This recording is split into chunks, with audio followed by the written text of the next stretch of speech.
মুড়িগঙ্গায় পলি জমে বিপত্তি, ভাটার সময় বন্ধ হয়ে যায় ভেসেল। তখন কাকদ্বীপ থেকে প্রাণের ঝুঁকি নিয়ে হাঁটা শুরু।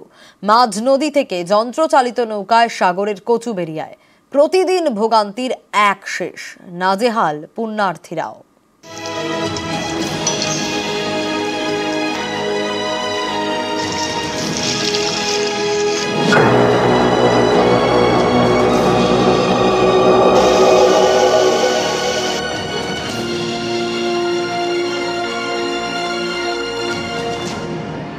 এটা কোনো রাস্তা নয়, এটা নদী, মুড়িগঙ্গা নদী।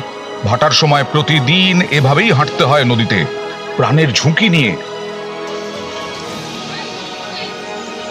দক্ষিণ 24 পরগনার কাকদ্বীপ, একদিকে লট নাম্বার 8, অন্যদিকে সাগরের কচুবেড়িয়া, মাঝে বয়ে গেছে মুড়িগঙ্গা।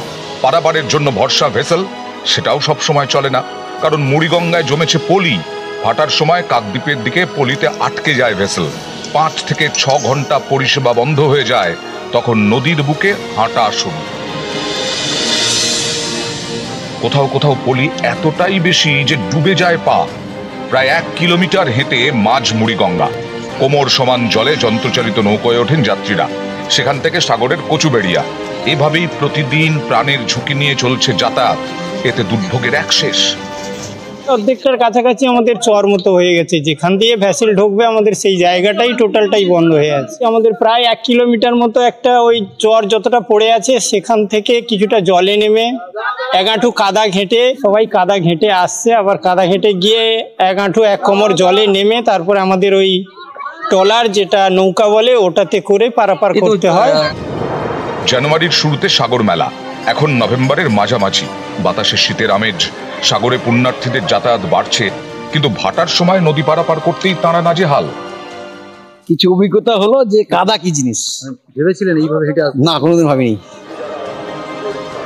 গঙ্গাসাগর, প্রতি বছর এখানে লাখো লাখো পুণ্যার্থীর ঢল নামে।